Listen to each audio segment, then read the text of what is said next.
Oke, ini ada Pastor Ya, Tewu nih Pak masuk Paul, nih. Pak Paul, untuk kita Halo. lebih itu ya, apa namanya, bicara tentang gereja Petani di Ponorogo itu, Pak.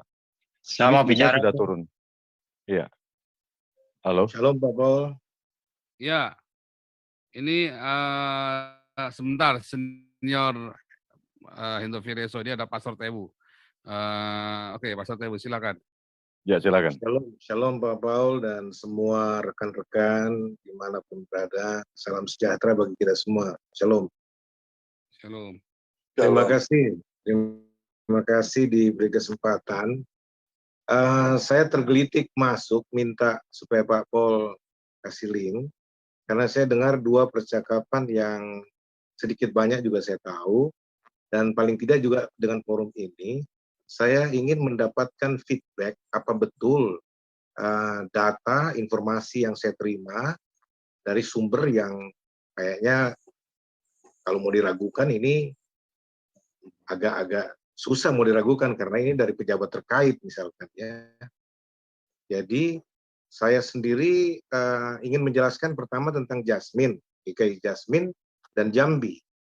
GKI Jasmine sendiri merupakan apa ya, kalau saya mau katakan kasus yang bagi saya, perspektif saya agak sedikit dipolitisir dari pihak-pihak yang kalau saya mau sebutkan juga nanti agak lebih tendensius menuduh. Ya, makanya saya mau minta klarifikasi juga bagi siapa yang tahu, yang mungkin punya pengalaman dengan Jasmine. Tapi ini merupakan second opinion daripada yang berkembang di kalangan Kristen sendiri, yang versinya lumayan cukup berbeda dibandingkan pengetahuan umum dengan apa yang sebenarnya disiapkan solusi dari GKI Jasmine. Oke, sudah ingkrah betul. Tentang Jasmine diberikan izin hak penuh untuk membangun rumah ibadahnya. Persoalannya bukan soal ingkrahnya dan punya hak sepenuhnya membangun. Pemerintah bukan cuma sekedar melihat dari perspektif penyelesaian hukumnya, tapi pelaksanaan hukum itu konteks di Indonesia amat sangat berbeda. Kita semua tahu, kadangkala di kalangan pemerintah, di kalangan legislatif, itu bermain dan punya basis massa. Lagi pula, di Indonesia kita mesti ingat, sistem politik Indonesia adalah sistem politik perdalangan dan perwayangan, perdagangan, dalang, wayang, dagang. Itu sistem politik kita. Ini menurut perspektif saya, ini tidak perlu harus diaminkan. Tapi mungkin banyak juga yang tahu. Karena kadang yang berbicara, kita bicara di panggung perwayangan ini, dia tidak bisa buat banyak. Yang menentukan itu dalang di belakangnya. Nah, sekarang kita fokus ke Jasmine aja dulu. Yang saya tahu, ini juga dari salah satu bekas menteri yang saya langsung bicara, saya langsung bahas, bekas menteri agama ya. Anda usah saya sebutkan nama beliau atau inisial beliau, dan juga dari mantan Dirjen Bimas Kristen sendiri, sebelum Pak Thomas Penturi ini. Nah, itu kasus sedang berkembang waktu itu, dan saya bahkan berbicara langsung cukup lama, cukup panjang membahasnya, dan dari beberapa pengacara yang juga mengikuti secara dekat persoalan GKI Jasmine. Jadi sebenarnya Pak Paul, itu GKI Jasmine sudah diberikan solusi demi menjaga bentrok horizontal yang memang sudah direncanakan oleh para dalang ini untuk membuat chaos dari sisi ini. Nah, waktu itu kan Habib Rizik belum ditangkap. Nah, lalu kemudian solusinya dari Perber, berdasarkan Perber itu, Perber Menteri itu, peraturan bersama Menteri ya, PPM, itu Jasmine diberikan tempat, fasilitas, tanah, lahan, dan bahkan pemerintah mau bangunkan GKI Jasmine dengan biaya pemerintah, tidak jauh dari lokasi di mana dituntut supaya GKI Jasmine membangun di tempatnya sendiri gitu loh. Nah, ternyata itu sudah disediakan. Dananya juga sudah disiapkan untuk membangun. IMB-nya nggak usah dibicarain, itu pasti. Dan dijamin keamanan penuh bahwa itu akan direalisasi dan umat bisa beribadah dengan tenang di situ. Sementara Pak, tanah tempat kita sekarang itu tidak diberikan kepada siapa-siapa, bahkan tidak disita oleh pemerintah, itu tetap milik GKI Jasmine, dan itu dihimbau supaya dipakai untuk pembangunan fasilitas sosial, misalkan klinik atau puskesmas atas nama Jasmine, terus kemudian juga atau panti asuhan, apa saja asal itu kegiatan sosial, bahkan sekolah. Ya, tidak ada masalah. Masyarakat di situ atau masyarakat pendukung dari mana-mana yang tidak setuju, gereja asal jangan gereja. Mereka bilang asal jangan gereja. Kalau fasilitas lain milik Jasmine silahkan untuk kepentingan masyarakat di situ. Tapi persoalannya elit-elit yang bermain di belakang GKI Jasmine, apakah langsung pendetanya dan majelisnya, pengacara-pengacaranya, atau ada orang tokoh-tokoh behind di belakang kasus ini. Itu yang disayangkan, sehingga idealismenya nggak mau pindah dengan alasan, oh kita tidak mau kalah. Nah pemerintah Pak Jokowi, saya bukan pendukung Pak Jokowi, saya masyarakat awam biasa, maksudnya masyarakat biasa yang patuh kepada aturan. Makanya saya mau katakan bahwa kalau kita nanti bicara seperti ini, didengar orang dan sebagainya, terus kita nggak tahu, sok tahu, malu kita. Sembari saya yang sampaikan ini second opinion yang saya tahu, Pak, untuk minta diklarifikasi. Kalau misalkan informasi ini salah saya terima dan saya sampaikan, kan saya perlu dapat pembanding begitu loh. Tapi kalau ini benar yang saya terima, bahkan dari bekas menteri, dari bekas dirjen yang berbicarakan dan beberapa tokoh lainnya, itu sudah ada solusinya, sudah diberikan. Tapi GKI Jasmine keras kepala, saya nggak tahu kenapa keras kepalanya. Ada masalah apa di balik semua itu? Nah, ini saya curiga ada politisasi gereja di dalamnya bermain untuk kepentingan politik. Jadi ini saja barangkali untuk Jasmine, tolong ditimbang, tolong dipikirkan kalau ada input. Nah sekarang yang kedua, sebentar sebelum saya ini lebih bagus saya selesaikan dulu supaya kalau ada teman-teman mau mengimbangi silakan. Nah yang kedua Pak Pol, masalah Jambi. Jambi saya turun langsung dengan Pak Dirjen, ya Pak Thomas Penturi, dengan ada satu teman. Nah saya datang ke Jambi, saya melihat langsung, saya bahkan ikut semua prosesinya, dilihat di situ. Tapi apa yang terjadi? Di Jambi sebenarnya ini bukan salah paham kalau dibilang kadrun dalangnya, bukan. Justru masalah di Jambi itu ada Yudasnya gitu loh. Yang saya maksud Yudasnya, gereja-gereja yang sudah punya izin IMB itu yang larang supaya gereja-gereja kayak Pantai Kosta, Sidang Jemaat Allah dan yang lainnya itu dibangun di sekitar situ karena itu lahan khusus diberikan untuk gereja-gereja. Ada 6 gereja kurang lebih di situ. Nah, yang tidak punya IMB ini, yang beraliran berbeda, ini masalah doktrinal, masalah teologi nih loh Pak Paul. Nah, mereka yang melaporkan ada Yudas-Yudasnya mereka untuk ormas di sana. Yang saya dengar-dengar katanya ormas FPI dipakai di sana. Dan ada satu aparatur pemerintah yang dekat sama gereja-gereja senior mainstream ini, lalu kemudian melakukan gerakan itu, memblokir gereja dan sebagainya. Jadi ada yang ngelaporin, coba gereja-gereja kompak di sana. Nggak ada seperti itu. Saya turun langsung di Jambi, Pak. Dan itu sebabnya saya bilang, kadang-kala kita dikasih informasi yang setengah kebenaran, setengahnya kebohongan. Itu jangan sampai membuat kita jadi kelihatan tolol kalau berbicara gitu loh. Sehingga saya tergelitik masuk ini untuk membicarakan, mari kita pandang secara, jangan terus kita, saya sekali lagi saya tidak ada pro pemerintah dan apa segala macam, saya bicara fakta di lapangan.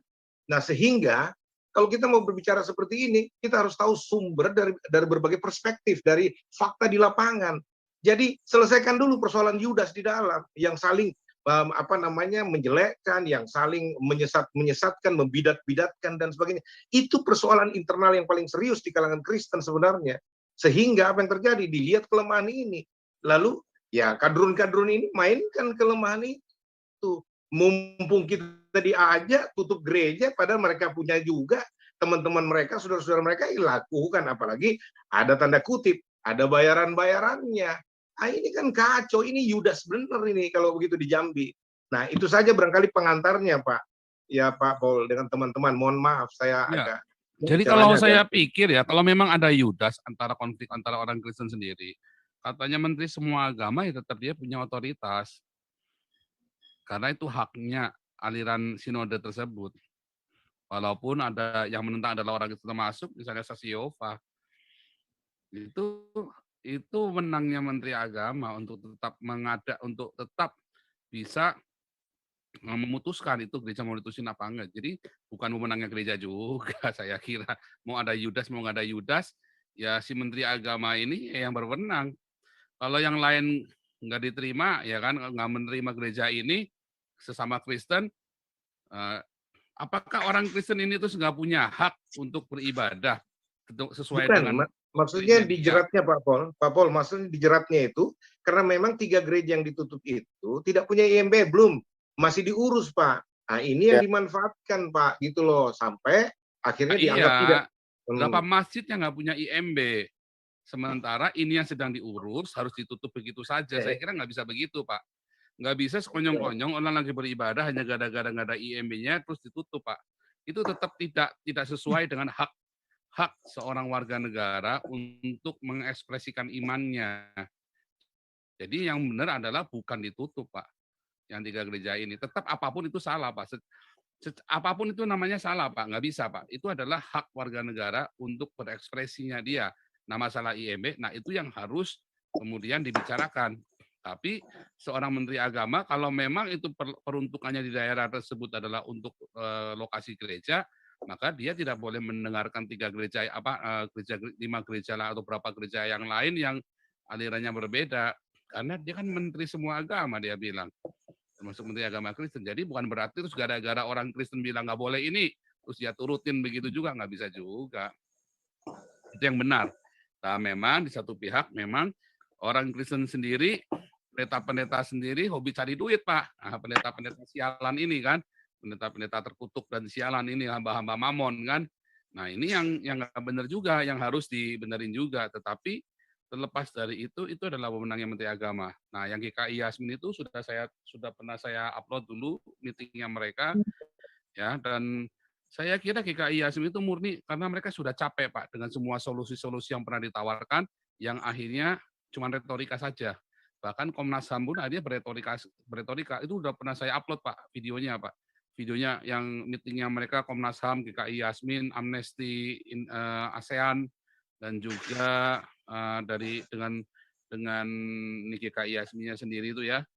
Itu semua kelihatan jelas, Pak, di situ, Pak. Kalau saya rasa sih nggak ada kepentingannya, justru lebih untung, Pak, kalau mereka memang secara materi mereka lebih untung kalau memang seperti yang Pak Tewu bilang, Pastor Tewu bilang tadi itu lebih untung. Tetapi kalau sudah masalah, kalau gitu kita kalah dong. Kalau hukum itu nggak bisa dilakukan, ya kita ini bukan cuma mau bikin gereja, Pak. Ini kan nggak ada masalah, Pak. Itu perspektif masing-masing ya, Pak Pol. Saya cuma sampaikan apa yang saya tahu. Ini menjadi second opinion dari opini yang berkembang selama ini. Ya, supaya itu ada sudah, perimbangan. Pak. Itu sudah kita pernah bahas. Pak Jakarta CEO juga sudah pernah kasih tahu masalah itu, udah info, Pak, bahwa ada memang tawaran itu. Dan kita sudah tahu dari beberapa bulan yang lalu, udah pernah dibahas di sini juga. Dan kalau saya sendiri melihat, kalau saya jadi GKI, saya nggak akan terima. Saya tetap akan bilang, ini hukum bilang apa, kita jalanin itu karena hukum di Indonesia yang berkuasa, bukan ormas. Nah, kalau sampai ormas yang menang, berarti gereja kompromi. Kalau menurut saya, kita bergereja nggak seperti itu. Terakhir Pak Paul, terakhir. Pak Tewu boleh gunanya, Pak? Apa gunanya Pak Paul kalau misalkan hukum dipaksa ditegakkan tapi terjadi pertumpahan darah? Apa gunanya, Pak? Itu yang kita kalau terjadi pertumpahan darah, berarti pemerintah gagal, Pak.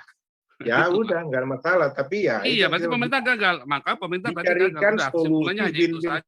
Mengapa bisa ada pertumpahan darah? Berarti yang ngajak pertumpahan darah itu dan yang ngajak itu udah orang nggak benar. Itu yang harus diamankan, bukan GKI Yasminnya yang diamankan, Pak. Kalau kita kalau di Eropa, ya itu yang diamankan orang yang ngajak pertumpahan darah. Mau dia orang 1.000, mau dia orang 2.000 dijemput semua, Pak. Nggak urusan. Nah, itulah bedanya, Pak, di Indonesia. Orang minoritas selalu ngalah terus, ya kan? Akhirnya dibegitukan, Pak. Makanya ketika ada orang seperti saya teriak, langsung dibilang anak iblis kan sama si Gilbert kan. Padahal ternyata dia sendiri yang anak iblis kan. yang dia kumpulin duit banyak-banyak kan. Pak Tewu, gimana kalau diperjuangkan IMB rumah ibadah direvisi, dipermudah? Kenapa harus takut kalau agama sesuatu berkembang atau dia malah merosot pengikutnya? Nggak usah takut dong, kan equal kita, sama hak. Saya setuju, Pak. Iya. PBM itu sebenarnya sudah mengatur, cuma memang jujur, Pak, di dalam PBM ini ada, kalau Bapak tahu organisasi FKUB, saya nggak tahu kalau pandangan tentang FKUB bagaimana. tapi saya juga agak skeptis kalau dengan FKUB. Karena apa? FKUB sendiri itu tidak bisa buat apa-apa orang Kristen di dalamnya. Tidak ada yang menjadi representator kekristenan dalam hampir semua FKUB di seluruh wilayah Indonesia. Karena apa? Ini walk out kalau pemungutan suara dan sebagainya. Lagi pula itu kan politisasi FKUB juga yang bermain, sehingga apa? Itu bisa money politik bisa terjadi dan sebagainya. Makanya saya bilang perlu direvisi. Iya, saya setuju Pak. Kita perlu lakukan gerakan bersama. Yang saya mau himbau justru di sini, marilah kita berhenti untuk saling mengurusi doktrin, teologi, dogma masing-masing. Kita berbicara tentang satu asas pikiran teologi kita. Sudah saatnya kita bersatu untuk apa? Urusi kekristenan di Indonesia. Kita kalau saling sikut nggak bisa Pak. Ya. Ini Pak, sampai gara-gara doktrin Pak, sebentar Pak, gara-gara teologi, ini nyuratin saya sampai ke Menteri Agama untuk suruh saya ini segala macam, diributin, disuruh dia, kan lucu pendeta-pendeta lagi. Bahkan saya punya channel Kalam Kristus itu Pak, kurang lebih tidak kurang dari 200.000 yang report dari orang Kristen, 75% untuk minta Kalam Kristus tutup. Apa nggak gila tuh Pak? Pak Tewu. Tadi Yes. Pak Tewu udah setuju dengan revisi IMB rumah ibadah. Sekarang saya mau tanya nih, ada kira-kira apa yang Bapak bisa lakukan untuk mewujudkan itu, Pak, dari sisi Bapak? Sudah, saya bahkan sudah usulkan Pak, bahwa kalau perlu PBM tidak usah diberlakukan, kembali kepada hukum KUHP saja, bahwa tidak ada intervensi pemerintah di dalam soal itu. Kalau ada pelanggar hukum secara individual, mereka diperhadapkan dengan kasus hukum yang mereka lakukan. Misalkan bongkar gereja, itu mengganggu ketertiban umum. Biarkan ranah polisi, ranah hukum kejaksaan, tidak diatur oleh kesepakatan bersama yang kemudian menjadi masalah di lapangan. Kalau toh PBM perlu dipertahankan, Pak, itu harus orang-orang di dalam pelaksana itu harus dibenahi, Pak, termasuk FKUB. Mesti orang-orang yang menjadi representasi Kristen yang bertanggung jawab, yang berani duduk di situ. Jangan orang-orang yang sekedar formalitas dipasang, ngomong aja nggak tahu, nggak ngerti masalah kekristenan, bahkan doa pun nggak tahu berdoa. Coba pikir yang begitu-gituan kan banyak, tapi main uang. Ya. Saya mau nanggapin satu tadi yang Bapak bilang, ketakutan bentrokan berdarah di akar rumput. Itu nggak akan terjadi kalau aparatnya tegas, hukumnya jalan. Doesn't matter itu siapa, dia punya kiai haji di lokal kayak yang mau provokasi. Kalau kita bicara hukum kebersamaan, di masyarakat punya hak yang sama di depan hukum, nggak perlu takut, nggak perlu akan berdarah-darah kok kalau hukumnya jalan. Aparat kalau dia langgar, aparat turun tangan tangkap. Oke Pak. Setuju. Jadi sebenarnya gini, jadi memang Pak Pastor Tewu, itulah yang di-framing oleh orang Islam kepada kita. Oh nanti bentukan darah gimana? Kamu ngalah dong, nanti pada berdarah-darah.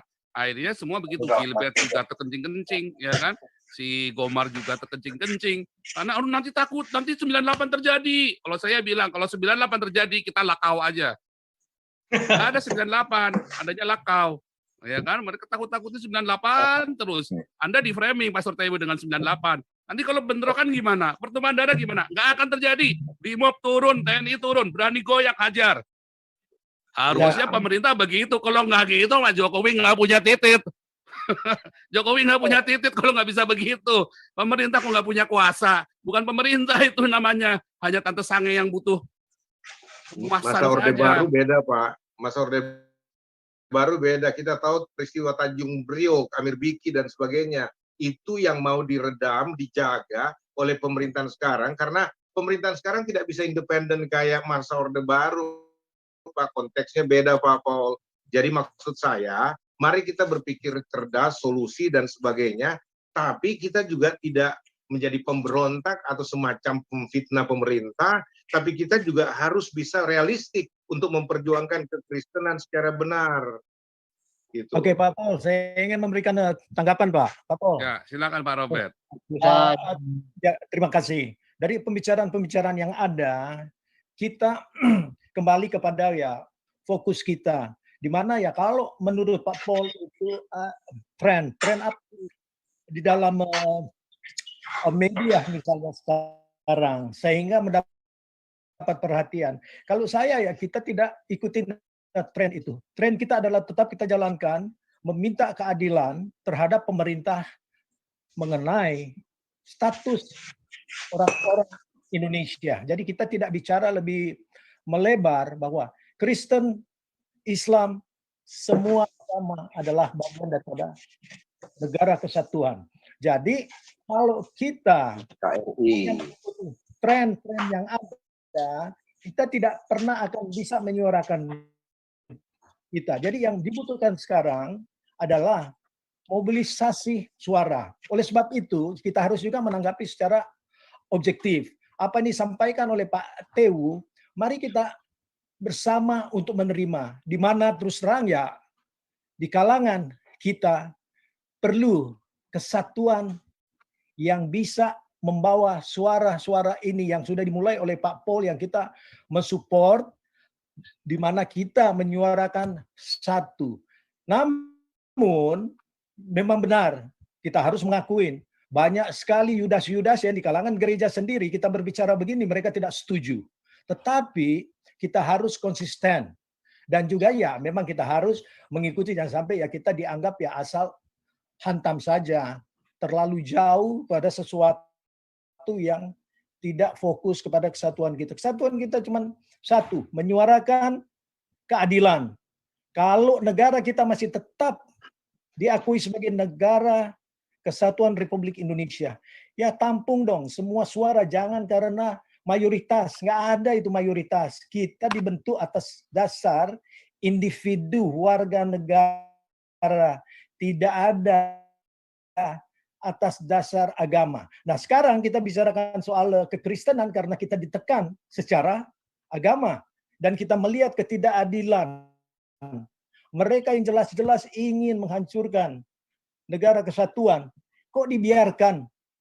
Bagaimana dengan orang-orang minoritas yang menyuarakan seperti Risik misalnya, Pancasila, Pancapantat atau Pantat Cina, itu ya saya tidak pernah berbicara soal kasar, di kalangan kita pun malu untuk berbicara seperti itu. Cuman mengutip apa yang disampaikan oleh cucu haji ini. Dan kalau dia hanya divonis dengan 6 tahun, itu terlalu ringan untuk menggulingkan suatu negara. Jadi kita kembali kepada fokus kita. Kita tuntut supaya mereka yang menekan warga negara siapapun. Dan di sini memang kita bicara Kristen karena kita merasa ditekan, tidak diberlakukan adil. Jadi mari kita satu dalam mendukung ini. Kalau ada ya Yudas-Yudas itu memang kita ketahui ya, biar mereka belajar bahwa di mana kalau mereka tetap Yudas ya supportlah Kadrun. Tapi saya yakin masih banyak orang-orang kita yang lebih objektif melihatnya. Jadi saya yakin juga masukan daripada pendeta Tewu itu kita boleh analisa bersama. Jadi jangan itu menjadi justru perdebatan kita. Kita dengan kita saling baku hantam. Di mana kita bisa mendapatkan. Dan justru dari pihak lawan ini melihat ya kita sendiri memang tidak teguh. Memang kita sudah tahu banyak penghalang-penghalang di dalam, Pak. Saya sendiri sebagai salah satu pembentuk organisasi Kristen di Amerika, saya mulai di New York. Saya pernah menyuruh karena saya tidak lagi berada di New York sekarang. Waktu kehadiran SBY untuk datang yang diundang mendapatkan suatu penghargaan seperti penyatu bangsa di New York, saya suratin yang menggantikan saya dulu. Jangan hadir karena ini menunjukkan bahwa kita kompromi dengan mereka. Ketidakadilan. SBY datang sedangkan dia tahu penyelesaian gereja-gereja di sana. Saya melihat di mana ada HKBP di Bekasi kalau tidak salah pada waktu itu yang digusur. Para inang teriak-teriak nangis minta untuk jangan begitu. SBY tetap lakukan, dieksekusi. Lalu datang menghadiri seperti Bapak yang diterima sebagai mempersatukan kebersamaan Indonesia. Ya, tentu dong kita menolak, tetapi apa ini? Para pengurus ini karena adanya orientasi mereka merasa bangga bisa bertemu dengan pemerintah, apalagi dengan presiden. Kalau kita bukan tujuan untuk ke sana, minta keadilan. Kalau itu salah, tetap kita nyatakan salah. Kalau benar juga kita support. Jadi saya kira itu, mari kita satukan visi. Makasih Pak. Betul, Pak Robert. Jadi ini contoh nih, di live YouTube ada yang komen, Pak JPZ aliran sesat, jelas tidak boleh eksis di NKRI. Doktrin gereja mainstream yang benar, Pak. Aliran yang buat doktrin sesat harus ditutup. Nah, kalian itu Kristen itu minoritas, jadi kalian sesat. Tahu nggak Pak Z. Apriade Uli? Jadi pola pikirmu itu nggak beda sama Kadrun. Karena orang Islam itu mayoritas di Indonesia, berarti kalian sesat, berarti kalian nggak boleh eksis di NKRI. Itu maksudnya. Karena kalian sesat orang Kristen, kalian minoritas. Kalau ukuranmu adalah yang mainstream dengan yang minor, maka kalian semua orang Kristen sesat. Kalian nggak boleh ada di Indonesia. Ya, Pak Z. Apriade Uli, itu adalah cara berpikir yang sangat bodoh menurut saya. Nah, tadi ada Yudas di Jambi. Karena ada satu aliran. Nah, itu tugasnya menteri buat bela dia, walaupun dia sesat sekalipun dia saksi Yehova, sekalipun dia gereja Mormon, harusnya boleh, harus boleh di situ. Itu hak setiap orang untuk beribadah, untuk berekspresi. Harusnya dibela. Gus Yakut kerjanya itu. Itulah menteri semua agama si Gus Yakut. Wah, menteri agamanya juga dajal kok. Kenapa? Ya karena Gus Yakutnya sendiri nggak ini. Gus Yakutnya sendiri benar-benar nggak menteri. Itu retorika menteri semua agama itu adalah dajal. Itu retorika saja dia. Kenyataannya harusnya dia itu bisa membela bagi orang-orang minoritas, termasuk sebetulnya pemenjaraannya si siapa itu yang kerajaan-kerajaan itu loh, yang ngaku-ngaku kerajaan-kerajaan itu juga melanggar hak asasi manusia loh itu melanggar HAM loh itu. Kerajaan apa itu yang masuk penjara semua kan orang-orangnya itu kan, yang ngaku-ngaku raja-raja itu. Sunda Empire. Ya itu Sunda Empire. Nah itu pelanggaran HAM loh. Semua orang di sini ya, di Eropa ini kalau ada orang saya adalah raja, boleh. Nggak akan ada yang marah. Yang penting orang percaya apa enggak dan dia punya legitimasi apa enggak. Tapi nggak akan dimarahin di sini. Kalau ada orang ngaku-ngaku raja, ngaku-ngaku nabi di sini nggak dimarahin. Nah, di Indonesia itu nggak boleh. Nah, itulah yang sebetulnya cara berpikir barbar, ya cara berpikir barbar yang tidak manusiawi dan tidak Pancasilais.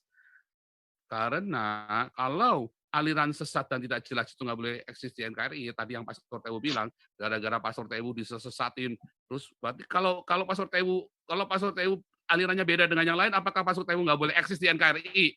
Ya nggak bisa gitu juga dong. Gus Yakut tugasnya membela Pastor Tewu supaya dia boleh ada di NKRI mengekspresikan apa yang ia yakini.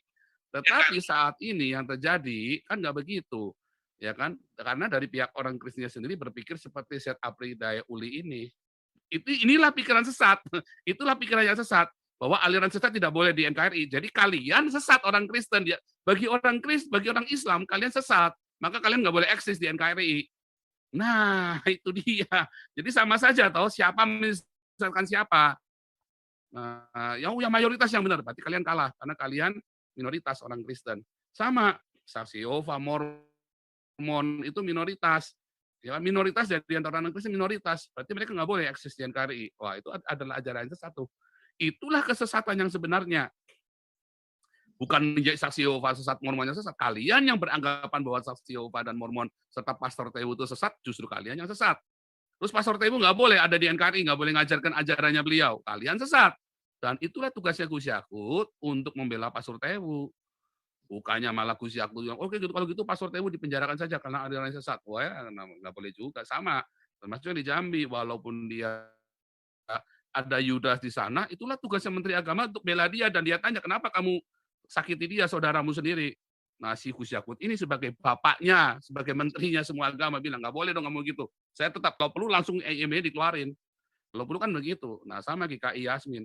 Kalau hukum itu sudah ada, ya mau terjadi pertumpahan nanti diprediksi, saya bilang tidak akan terjadi pertumpahan darah. Kalau memang itu diniatin, nyatanya Habib Rizik ditangkap nggak pertumpahan darah.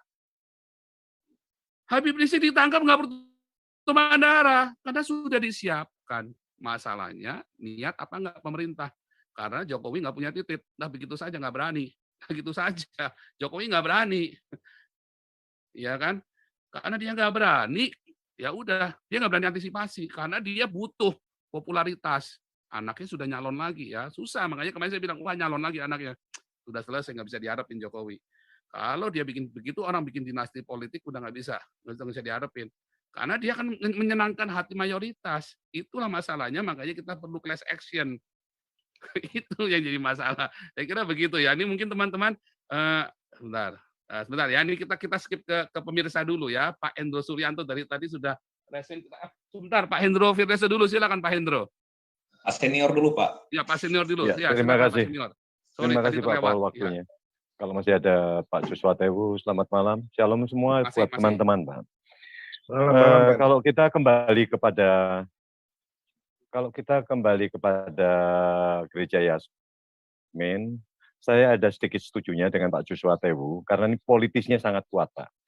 Tapi kalau kita kembali ke gereja yang sekarang sedang viral, yang ada di Ponorogo, Bapak lawyer untuk melakukan class action ke Ponorogo.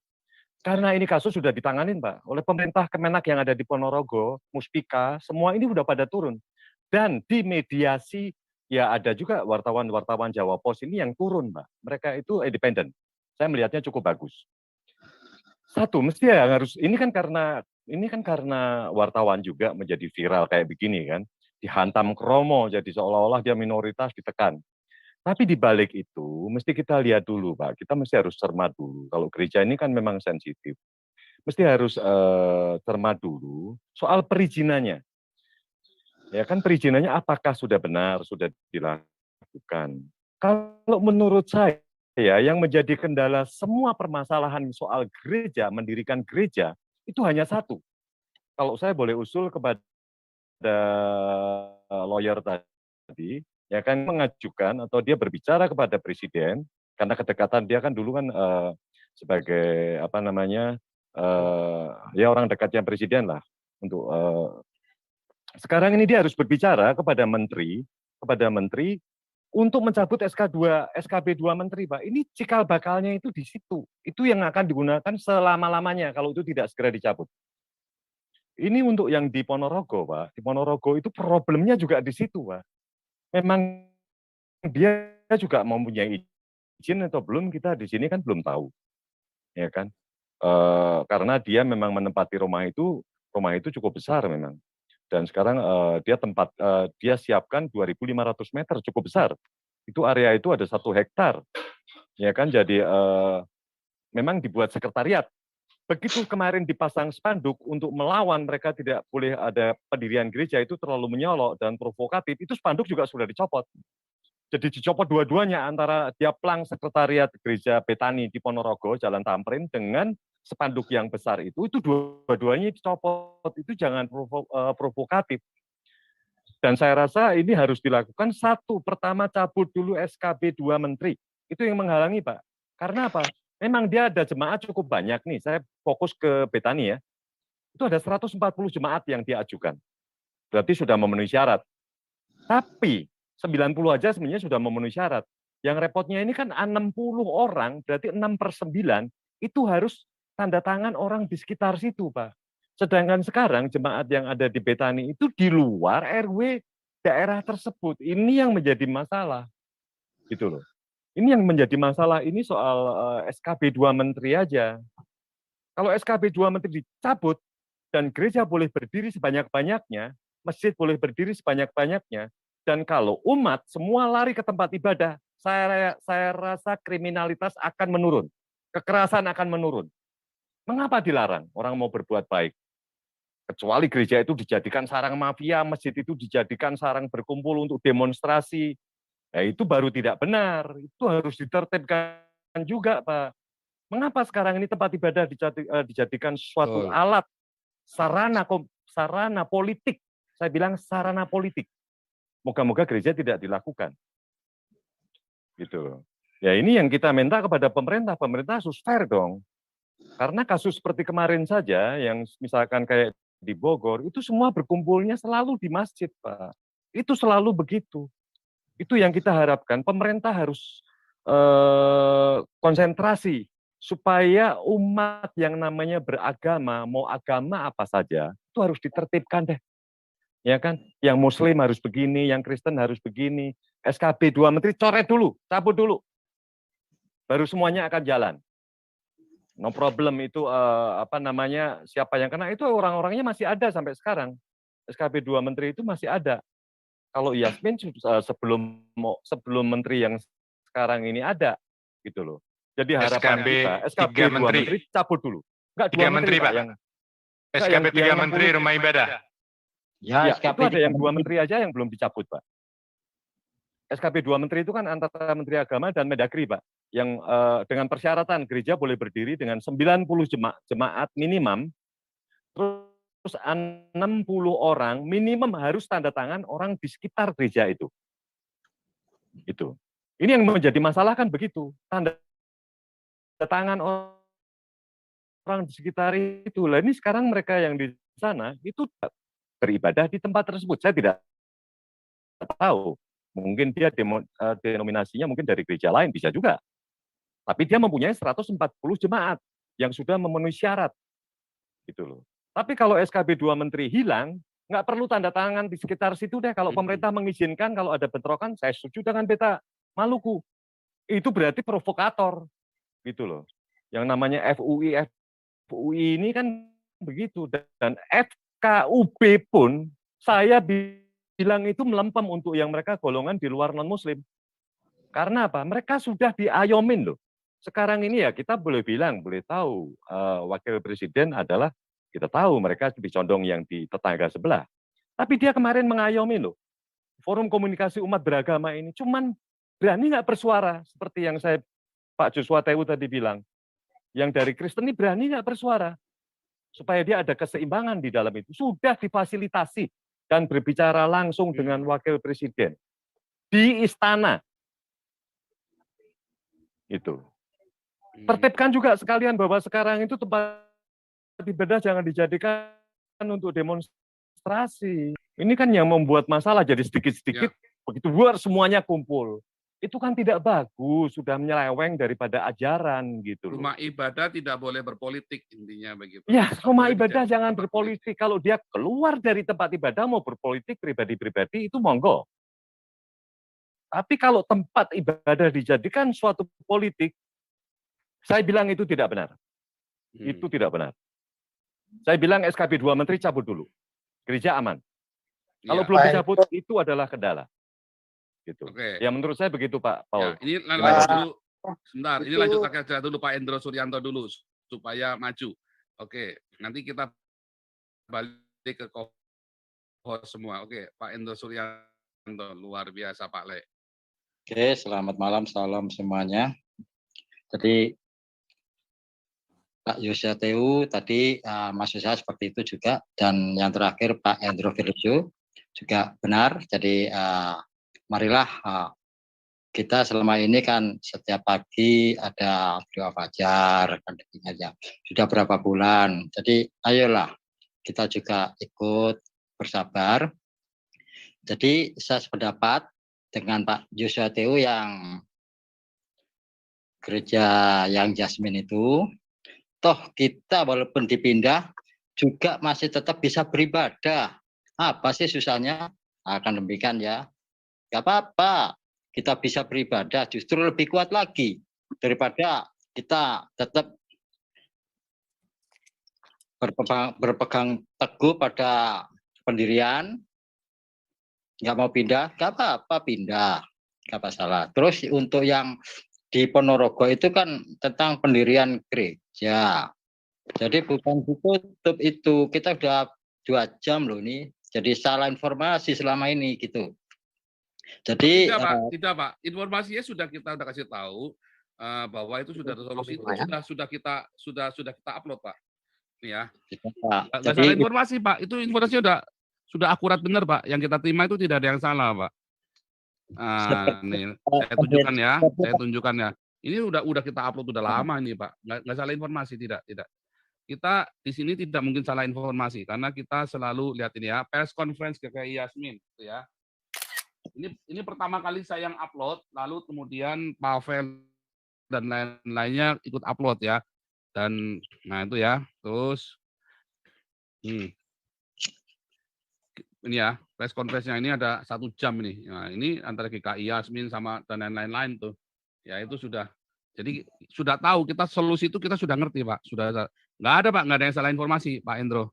Bukan. Yang Jambi pun kita sudah pernah bahas di sini, nggak salah informasi. Itu masalahnya IMB kita tahu bahwa Yang dulu waktu kita bahas yang Jambi itu kita sudah bahas bahwa itu memang ada gereja yang berkhianat. Kita sudah tahu, sudah ngerti. Dulu kita udah bahas di sini juga yang masalah gereja di Jambi 3 gereja ditutup sudah kita bahas di sini juga.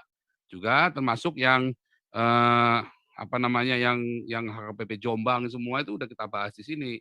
Termasuk yang di Bekasi segala macam informasi-informasi yang Ponorogo ini yang kita belum dapat informasinya. Betul. Yang maksud saya Ponorogo Pak Paul, Ponorogo. Jadi yang Ponorogo ini kan baru kita bahas. Jadi bukan salah informasi, tapi kita sedang mencari informasi. Nah, tetapi memang masalahnya adalah keputusan semua itu kan harusnya bukan. Jadi begini Pak, kalau tadi saya langsung potong Pak, kalau saya nggak setuju kalau kita ngalah saja. Oh bukan, ini bukan masalah ngalah Pak.